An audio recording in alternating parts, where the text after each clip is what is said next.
और सुबह भी मैंने धर्म की व्याख्या की थी कि धारयति स धर्म है, जो कुछ अच्छा है उसके लिए मर मिटे वह धर्म है। न हिंदू है, न मुसलमान है, सिख है, ईसाई है कोई। ये तो एक दुर्भाग्य से आप एक ईसाई के घर में पैदा हो गए, ईसाई बन गए। आपकी चॉइस नहीं थी इसमें। आप सिख के घर में पैदा हो गए, सिख बन गए, ऑटोमेटिक बन गए। ये आपकी चॉइस नहीं थी। ये माँ बाप सिख थे, आप सिख बन गए। आप माँ बाप हिंदू थे, आप हिंदू बन गए। आपकी चॉइस नहीं है। अब जो कुछ करेंगे वो आपकी चॉइस है। इसलिए वह धर्म अपने आप में माँ बाप का दिया हुआ धर्म है। आपका धर्म क्या है वह मैं समझा रहा हूं।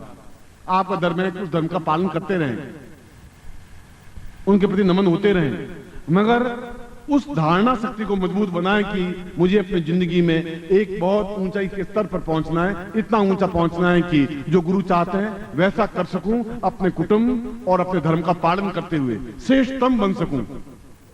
और यह गुरु पूर्णिमा इसी संदेश के साथ, इसी उच्च कोटि की दीक्षाओं के साथ, इसी प्रकार के प्रयोग के साथ, जहां भौतिकता भी पूर्णता के साथ प्राप्त हो सके, जहां आध्यात्मिकता भी पूर्णता के साथ प्राप्त हो सके, किसी जगह से आप खंडित नहीं हो, कमजोर नहीं हो। जिस क्षेत्र में भी आप खड़े हो एकदम हिमालय की तरह खड़े हो, सिर एकदम ऊंचा उठा हुआ हो। इसलिए महालक्ष्मी प्रयोग है तो वैभवता के साथ पूर्ण हो आप। अगर सहस्राक्ष प्रयोग करा रहा तो उस आध्यात्मिकता में पूर्ण हो। कहीं कोई चुनौती दे और आप रुक गए तो फिर तो मुझे अपने आप में शर्म आ जाएगी वहां। क्योंकि सभी दृष्टियों से आपके अंदर समाहित होता हुआ खून और खून के कतरे कतरे में मैं समाहित होता हुआ आपको दिशा निर्देश देता रहूंगा। यही मेरा धर्म है, यही मेरा कर्तव्य है, यही मेरा चैलेंज है।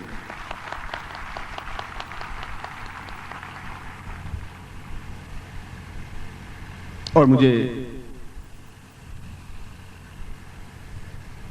अपने आप पर विश्वास, अपने गुरु पर विश्वास, अपने देवताओं पर विश्वास है, अपने भारतवर्ष पर विश्वास है कि जब जब भी भारतवर्ष में अत्याचार बढ़े तो कोई न कोई व्यक्तित्व पैदा हुआ, उस अंधकार को दूर किया। क्योंकि भारतीय इतना लचीलापन है कि वो टूट ही नहीं सकता, झुक सकता है एक परिस्थितियों की मार की वजह से। मुसलमानों के समय में एक हिंदू झुका, विक्रम की आवाज पर आया, तब उसमें एकदम से एक तुलसी पैदा हुए। उन्होंने कहा कि राम हैं, धनुर्धारी हैं, चिंता करने की जरूरत नहीं है, और वो अपने आप में वापस तैयार हो सके, अंधकार को दूर कर सके। एक व्यक्ति ने दूर किया, और उस व्यक्ति ने जो कुछ लिखा उसकी वजह से लाखों लोग रोटियां कमाने लगे कथाओं कर करके। और अंधकार में देख रहा हूं क्योंकि उसके प्रारंभ हो चुका है। जहां इस प्रकार की झूठ और छल और कपट से भरी हुई पत्रिकाएं प्रकाशित होंगी, जहां नकली मंत्र होंगे, जहां नकली साधनाएं होंगी, कागजों पर तो आप भी 4-6 लाइनें लिख दें, आप भी एक लाट तिलक लगा दें, भगवे कपड़े पहनने से आप साधु नहीं बन जाएंगे। अंदर साधुत्व तो पैदा होगा, तब हो पाएगा। इस गुरु पूर्णिमा पर और ये विशेष दीक्षा है, विशेष प्रयोग देने के पीछे मेरा मंतव्य क्या है, मेरा लक्ष्य क्या है, वह भी मैं आपको सामने स्पष्ट कर देना मेरा धर्म और कर्तव्य था। और ऐसे कार्य कर सके, शिविर लगा सके, कार्य कर सके, और जो भी जिस प्रकार से भी तन से सहयोग कर सके, कोई जरूरी नहीं धन से ही सहयोग हो, मन से कर सके, जो कुछ हमारे पास है वह दे सके। देने की शक्ति बहुत कठिन होती है। जो कह करके मुकर जाते हैं उसे तो गए बीते लोग संसार में होते ही नहीं। अपने आप में दृढ़ता के साथ खड़े जो होते हैं वे अपने आप में युग पुरुष होते हैं। चारों तरफ राक्षस खड़े थे, कंस जैसे खड़े, कृष्ण खड़ा था बीच में अकेला। उसने कहा मेरा कोई कुछ नहीं बिगाड़ सकता, क्योंकि मैं अपने आप में पूर्ण समर्थ और श्रेष्ठ हूं, क्योंकि मेरे पास सुदर्शन चक्र है। वह सुदर्शन चक्र अपने आप में एक प्रयोग था, एक साधना थी कि चारों तरफ से आपकी रक्षा हो सके, आपको कोई बाढ़ बांका कर ही नहीं सके, सारे देवता आपके सामने गतिशील हो सके, ब्रह्मांड के आप नायक बन सके, वह सुदर्शन चक्र था। हमने उनको प्रतीक बना लिया कि उनके सामने एक चक्र घूम रहा है।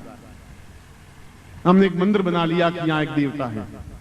वह तो अपने आप में एक साधना है जिसको सुदर्शन साधना कहा जाता है, जो कि चारों तरफ हर क्षण प्रतिपल आपको पूर्ण रक्षा देता हुआ उस शत्रु को परास्त करने में समर्थ है। आप देखा और समाप्त हुआ, यह स्थिति पैदा कर लेता है वह सुदर्शन साधना, वह सुदर्शन चक्र, वो आपकी आंखों की ज्योति, वह स्फुलिंग, वह चेतना और धड़कता हुआ ज्वालामुखी।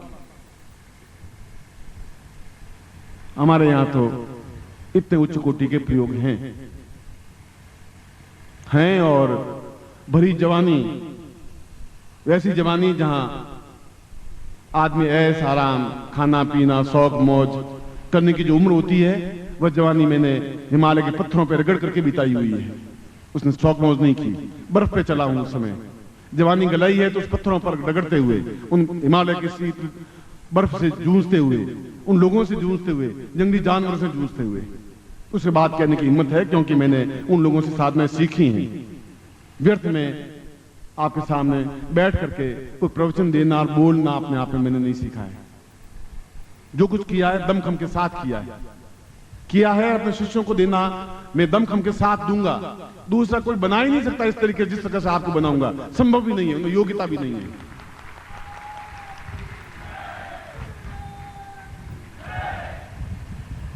इसीलिए कहता हूं कि शायद आप सोने की कलम से भाग्य पे लिपि लिखा के आए होंगे इस बार की हर बार एकदम से उच्च कोटि की दीक्षाएं दे रहा हूं और आप स्वीकार कर रहे हैं। यह छोटी बात नहीं है, यह अपने आप में अद्वितीय स्थिति है। और मुझे विश्वास है कि प्रतिक्षण आपका हो, आपके गुरु का हो, आपके जीवन का हो, आपका परिवार गर्व से सिर ऊंचा उठा के कह सके कि ये मेरा लड़का है, या मेरा पिता है, ये मेरा पति है, ये मेरी पत्नी है, गर्व से कह सके।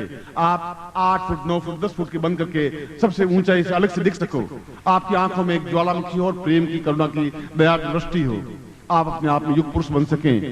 और मैं आप बने या नहीं बने, मैंने प्रारंभ में कहा था कि इस बार आपको मेरा हाथ पकड़ने की जरूरत नहीं, मैं खुद आपका पूरा शरीर, पूरा हाथ पकड़ करके ऐसा करूंगा, हर हालत में करके जाऊंगा। इसीलिए मैं आया हूं और यही आपको देकर के जाऊंगा ही।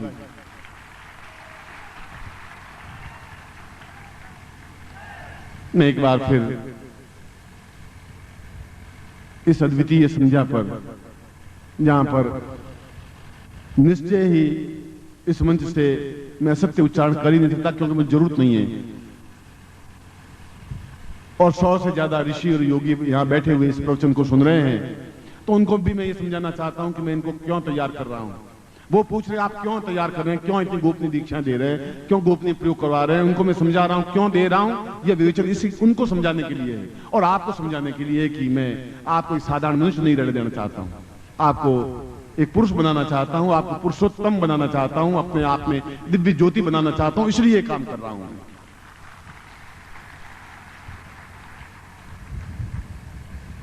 मैं अपने हृदय से भी और हृदय की 1000 आंखों से आपको आशीर्वाद देता हूं कि आप निश्चय अद्वितीय बने, श्रेष्ठ बने, श्रेष्ठतम बने। ऐसा ही आशीर्वाद, ऐसी कल्याण कामना करता हूं।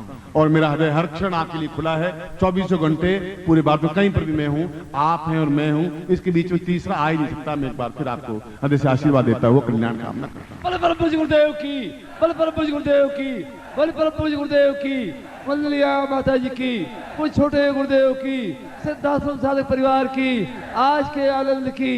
हर हर महादेव।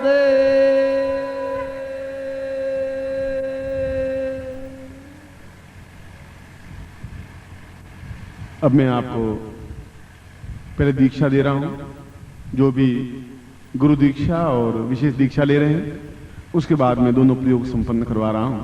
मैं जब भावनाओं में, प्रवाह में बह जाता हूं तो समय का ध्यान रहता नहीं, और समय एक तरफ किनारे खड़ा हो जाता है। उसकी हिम्मत होती नहीं कि अब घड़ी में 9:30 बजे, 10 बजे, 11 बजे, तो घड़ियां तो बहुत बाद में बनी हैं। मैं घड़ियों में देख करके बोलता नहीं, बोलता हूं तो फिर बोल देता हूं, और जब मौन ले लूंगा तो फिर नहीं बोलूंगा। आप जब बोलने लगेंगे तो फिर मुझे बोलने की जरूरत भी नहीं है।